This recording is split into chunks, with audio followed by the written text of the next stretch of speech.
Great to have you with us. Now, in our first story, the Kumasi Metropolitan Assembly has stopped traders as the central markets from reconstructing stalls destroyed by fire Saturday dawn. 3 days after an inferno swept through a part of the market, traders have recommenced reconstruction of the stalls. The central and Asafo markets were burnt down over the weekend, destroying more than 200 stalls. This morning, Love News' Erastus Asaridonko visited the Asafo market, and some of the traders are appealing to authorities to allow them construct temporary structures. It's day 2 after the fire engulfed this market here at Asafo.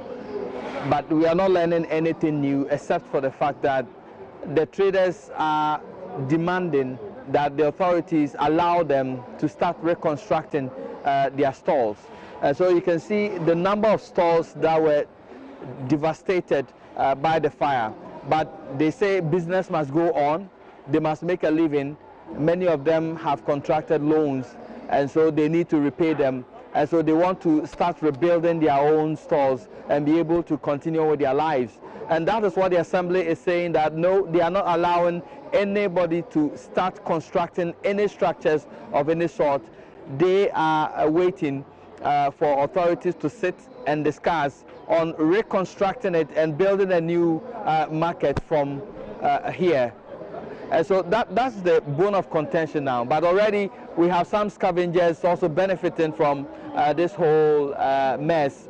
You see the metal scrap dealers also removing the metal scraps used to roof this particular market and selling them as scraps. And so currently traders are here waiting for any information as to whether they can start rebuilding their stores and be able to continue with their lives.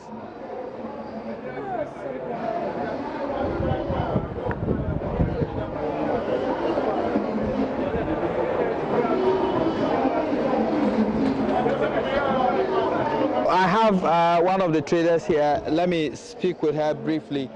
Mama, to say. I also saw she be an. Me patron me store na we ho no. Ye bo ram and we ram kwana me tiam na say not was na discussion na no manim. E de be yi enti no ma na aka ne die ye ba ye ni nyina. Say dey na dam akoma so amopesa. Say dey ye stress na na da roma omo aye na ye sika kwakwaje agya ne aban bosia na ye de ye adwuma. Yesika nyina da se ye je ho ba bia ye man so ko school saka krabia no o mama kwan o maba university ye nya ichese ye hu de ye nya ye temu amada woroma na mo beboa ye mo nso ya sene na mo moa ne de ekoi de yesra mo aka ye ye akwa ban bosia ye ni buafo ye kuru ye bi ye dwomu ha ese ye gya ya ma ban na sene so animu ye ya no mba me aya ma ye ya nke be pene na me ya enya nru ye de nke stress nko mi mo e fa ne sei for structure bina yantra wanya nkakraka na rade ya adom na se omo ye omaje so mbeboa ye ne a eja ya panim ho no mo acha ama ye na ya bochini ye bi asisi wo. So that is the concern of many of the traders. They feel they cannot wait for the Assembly to construct a modern market in place of this devastation. They just want to start small. They want to build temporary structures, start trading all over again, because they are being asked to move from the pavements and the streets. But that's the only option now if they need to start life all over again and start trading. And that is what she is saying at the moment. The Assembly wants to do a proper thing, build a modern market, rewire it properly, and ensure that the various systems are in place so that the occurrence of fire will be curtailed. Away from that story, the Criminal Investigations Department of the Ghana Police Service early this month revealed it is getting closer to finding the 3 kidnapped Takoradi girls. The Director General of the CID, COP Mamea Tiwa Adodankwa, told reporters on 2nd April, quote, "We know where the girls are," unquote. She appealed to families of the victims to, quote, "keep on keeping on," unquote. The families have been desperate for news of their daughters and their whereabouts since the first, Prisla Bentum, was kidnapped in August 2018. 2 other girls were kidnapped in December before the story grabbed nationwide attention. All of those girls are now displayed on your screen. Now, Joy News since then has launched and effectively used the hashtag Bring Back Our Tardy Girls on a campaign to help find the girls. Meanwhile, Executive Director of Child Rights International, Bright Appiah, spent part of his Easter holidays visiting families of the missing Takoradi girls. In an interview earlier, Mr. Appiah noted the families are not very satisfied with the judicial process, while accusing the police of furnishing them with conflicting reports. We talked about 3 major things. First of all, to look at their condition and how they feel about the whole issue. Secondly, as to whether or not they are getting information from the police in relation to the missing girls. And then third, whether there has been some communication to them in respect to the statement that was made by the police in respect to they knowing the whereabouts of these children. So we discussed all these, and there are some information that are coming up. Initially, we thought that it's not as grievous as it is, but when we got to the family, we realized that if you don't put a lot of effort, things will remain as they are. Because one, there are conflicting information that gets to the family, and secondly, too, they are afraid that looking at how the prosecution process are going, they will not find their children, and thirdly, they live in uncertainty as to when and how they're going to receive their children. So these are things that for us, we thought that no, we should not take it for granted, because the family belongs to society, and the society is also interested in this particular case. And it's one of the cases that I would say that the whole community and the whole region is interested in, and there's a need for us to take the appropriate steps to address this issue once and for all. Mr. Appiah also indicated Child Rights International may head to court if necessary to get the matter of finding the 3 missing girls resolved. Family are considering certain steps that we thought would not be in the best interest of this country. Therefore, we need to come in, assist the family, and see how best we can address this issue. So we agreed on 3 major things that we want to do with them. Basically, to have engagement with the Ghana Police Service, at least for them to have access to information, and if they know the whereabouts of the children, then they should open a communication channel between them and the children. Then secondly, we also want to make our statement known to Parliament for them to also see how they can intervene. And if, as a result of that, we are not getting any intervention from them, we are proceeding to court on the basis of the statement that was made by the police. So we came to that agreement, and they have also thrown their weight behind Child Rights International so that we can pursue this case very well. From one kidnapping to another, and the Ghana Police Service is on a manhunt for 3 Nigerians who allegedly kidnapped a diplomat in Laboni, a suburb of Accra. The 61-year-old Lebanese Consular General and head of mission of Estonia to Ghana, Nabil Makram Basbous, was allegedly kidnapped on Friday, April 19 by the Nigerians while out for a walk. Speaking earlier on the AM show, ACP Kofi Ofori said the police rescued Mr. Basbous during one of its operations, and the service will consider a number of options, including contacting Interpol to find the alleged kidnappers who fled. Pardon me, it was ACP Kwesi Fori who spoke on the AM show. From the victim, he actually went on a walk, and he was, kidnapped by some gentlemen along Laboni, and taken to an unknown place. And thank God that the police, during one of his operations in the metropolis, chanced upon that house, and he regained his freedom. Though the criminals managed to escape, but I can tell you that a lot have been done, from the investigative wing, to identify who they are and for how long they be here. So efforts are seriously underway in police terms, manhunt underway, to get them. And very soon we will be contacting Ghanaians and people in the city, to help us in this regard. And if that fails, we'll also will resort to Interpol by contacting the CID headquarters for formalities, to take place and get them wherever they may find themselves. And the international community will have the backing of the international community too, because this is a serious crime and it's unknown even to the Ghanaian as far as our criminal history is concerned. We don't have such developments here. And it is unfortunate that foreigners who have come to our country, either to work or on visit, should be perpetrating such crime. But I know the resilience of the security services, the police, the armed forces, and the intelligence services would definitely, win this war.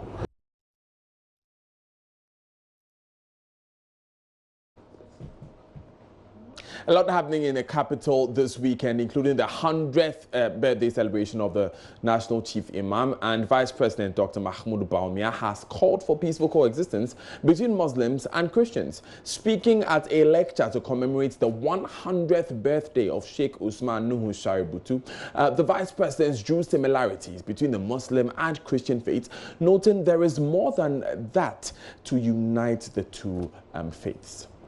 As a religious leader, Sheikh Usman Nuhu Shaributu has been at the forefront of championing inclusiveness amongst the various Islamic sects.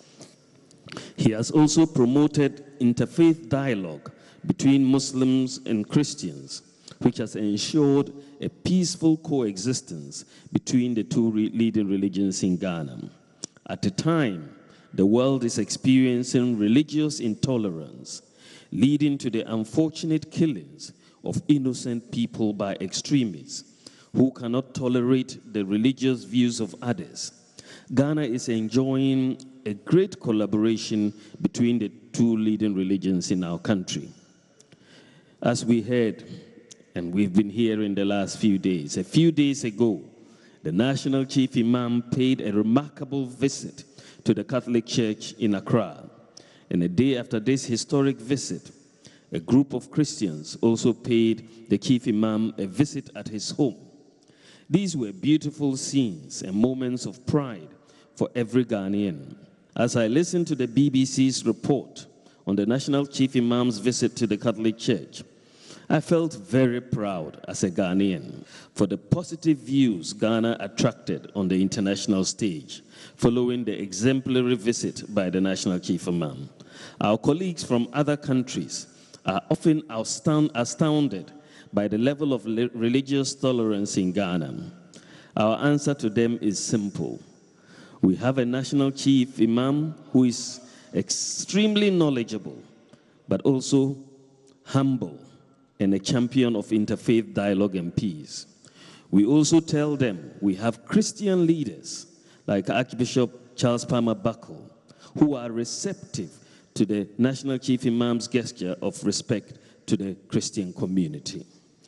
The fact that the chairman for today's occasion is a leading member of the Christian community is enough testament of the level of cooperation and mutual respect between the leadership of Muslims and Christians in Ghana. Now, the Chief Imam Sheikh Usman Nuhu Shaributu is 100 years today. Beyond the famous and revered Muslim cleric you know him to be, what else do you know about him? Here's a short profile of the respected Ghanaian Islamic leader.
Still live on Joy News today with me, Daniel Daddy, and a happy birthday to Sheikh Nuhu Shaributu from all of us here at Joy News. We take these important messages, and when we come back, the Tafo Government Hospital has taken delivery of its first vaccines and blood supplied through drone technology. We bring you more after this.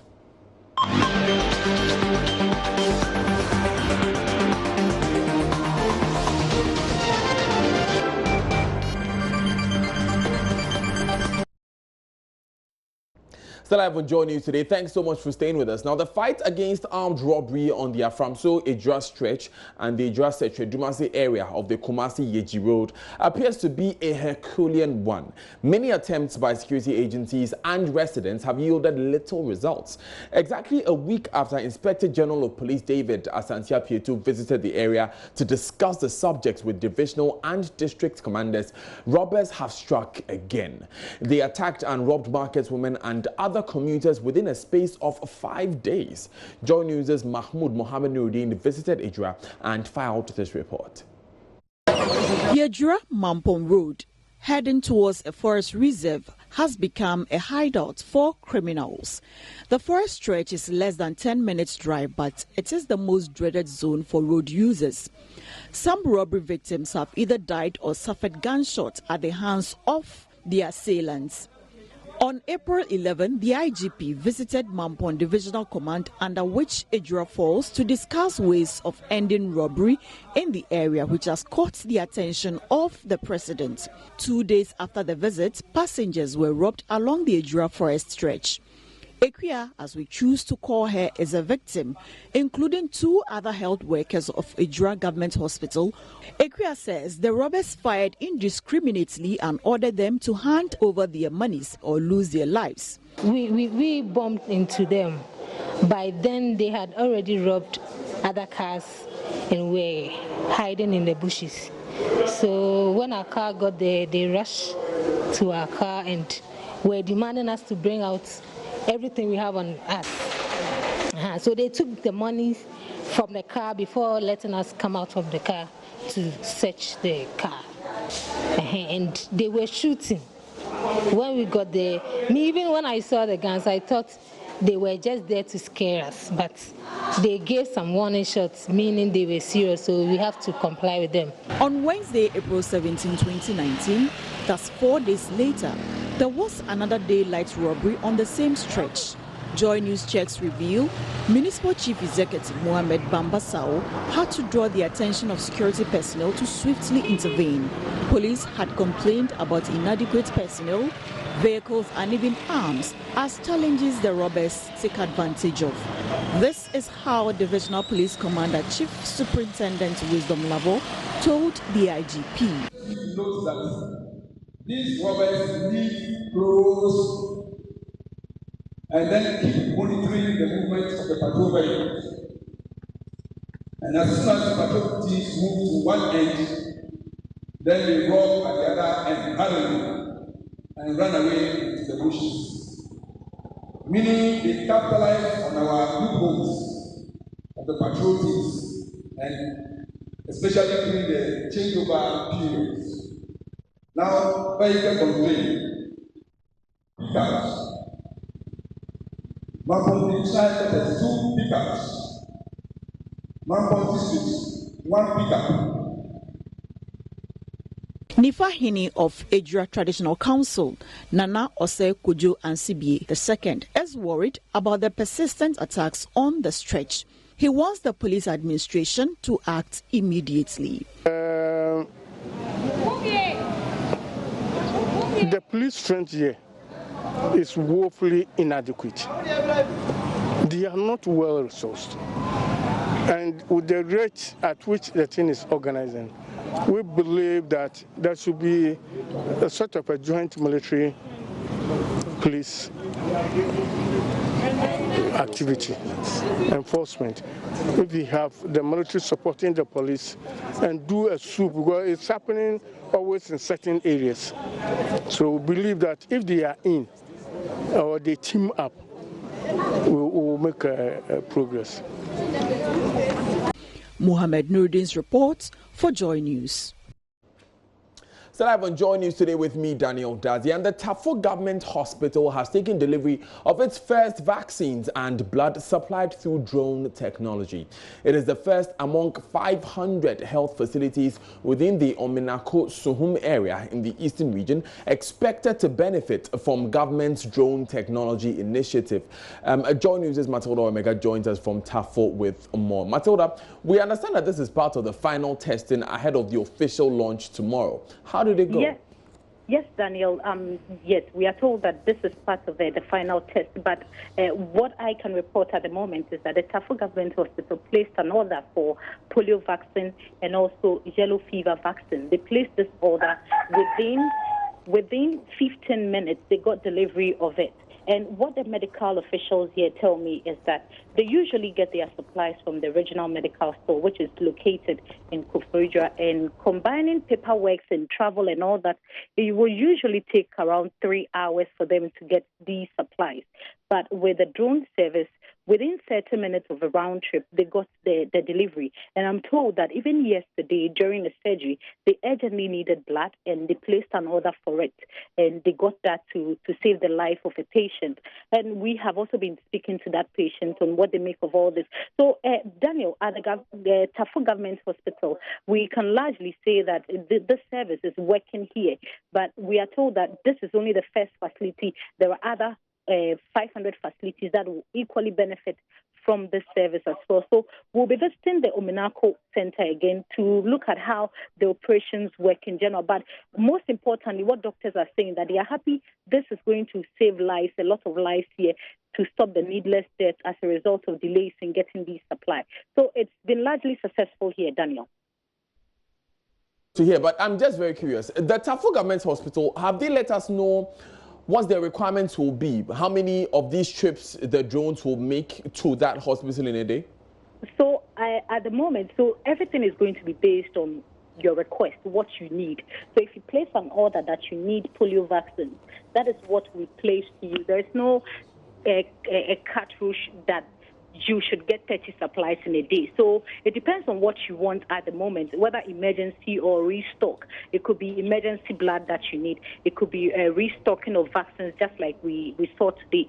So when you place in your order, if they have the supplies in there, they will just send it down quickly to you. And they tell me that it takes roughly 15 minutes for them to get their supplies, Daniel. Great. So pardon me, Matilda, but this was not an emergency flight. This was a restocking of supplies. This was not an emergency flight. This was a restocking flight for them. But yesterday they had the emergency demand, and then that was done within the 30 minutes round trip for them. So today's one wasn't an emergency because it was the usual vaccination that was going on at the center this morning. Thank you very much, Matilda Wemega, for joining us this afternoon, I should say, with that update. Now, we stay in the health sector because the mother of a 15-year-old boy at Bokrom in Kumasi is racing against time to raise over 70,000 Ghana cedis for her son to undergo surgery and correct a spinal defect. Doctors at Focus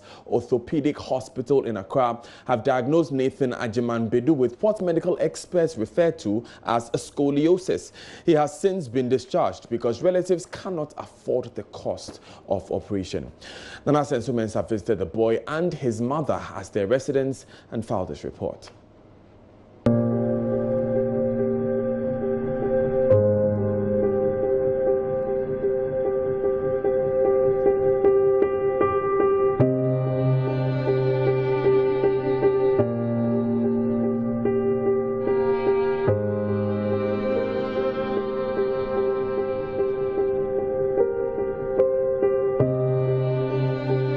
Madame Akosua Abrefi is 47-year-old mother of 3 and a single parent.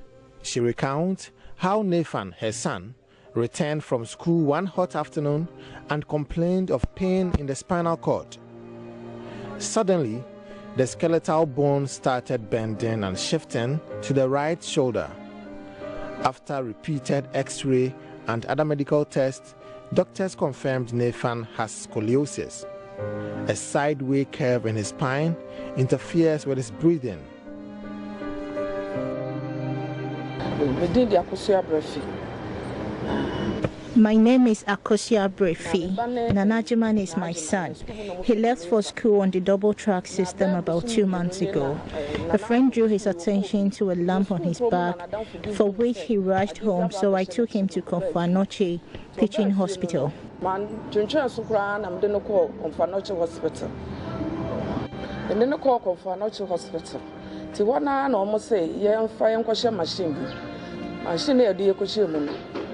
Several tests were run on him after doctors told me they cannot handle the lump on his back, so I should take him to a hospital in Accra. In Accra, he underwent scan examination, after which the doctors told me he required surgery at the cost of 70,000 Ghana cedis.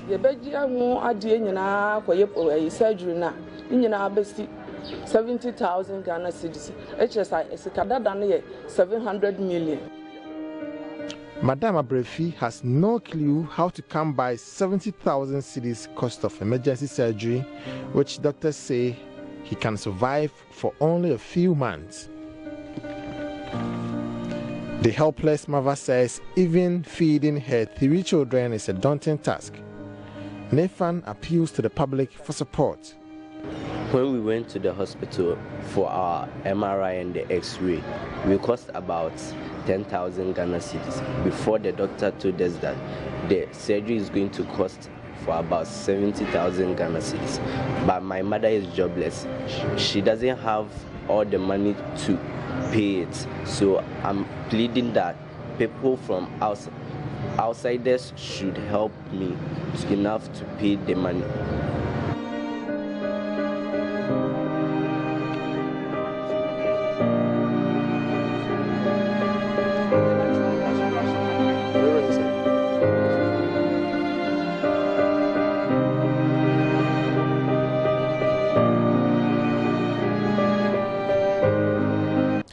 Now, Nathan's ailment came as a surprise to his mother, but an orthopedic surgeon and senior specialist at the Focus Orthopedics and Complex Spine Hospital, Dr. Arthur Sakifio, says it's not an unusual phenomenon, except that it could have been detected much earlier.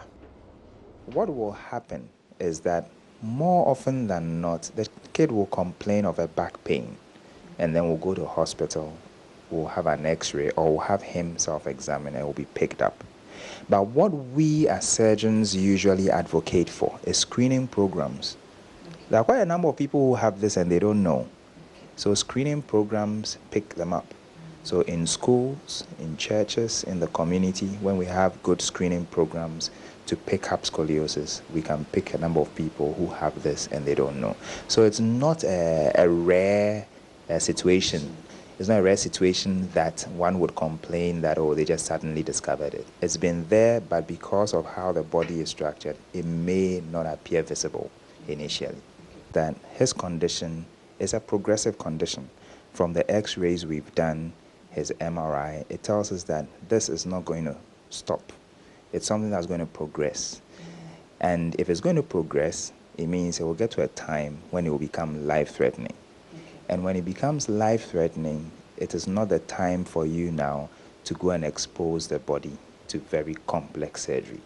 So we like to do it when we have the window of opportunity to give them the kind of care that will help them, because the surgery is very impacting in terms of their exposure to the stress of surgery and all that. So when you catch them fairly early, then your risks and complications are fairly minimized. So we won't put a specific date or time to his being on earth, although it's a condition which progresses.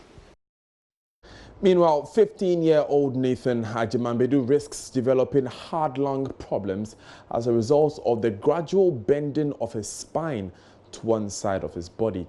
Dr. Sakifio says his current condition, however, presents a window of opportunity to reverse the progressive nature of his ailment before it gets out of hand. Impression of assault. And again, in your chest area, you need an aligned spine to give you the volume you need in your chest to breathe and all. In Nathan's case, he has a bent back like that. So you can imagine that the cord in there may be suffering some compression, but not that significant at this stage because he's walking well, he has normal toilet and urine function, and the lung area is also beginning to be compressed on, and that's why from your brief video, it shows that he's having respiratory problems, he gets tired easily, he's not as optimal as his friends when it comes to sports and all that. And these are signs of, pulmonary function beginning to decrease. All right, so we need to work on his spine and straighten him up, okay, so that as he grows, he's at 15, and as a boy, he will stop growing around 16, 17. So he's actually at his growth spurt where he's increasing in growth quickly. And that is the time when they really can progress in the deformity. And if we don't do anything about it, he has a chance of developing heart-lung problems or nerve problems. And that's why it's important that we work on him fairly quickly. 70,000 cedis. That's how much Nathan needs for that corrective surgery. The boy needs help. As much as you can, please support. You can just come over to the multimedia group or look out for the phone numbers we will be putting out, and you can support. Thank you very much for doing so. But we move on with the bulletin now, and it's time for business. The central bank governor has re-emphasized his position that reducing imports will help stabilize the city. That's coming up when Emmanuel Abuajiriafi joins us after these messages.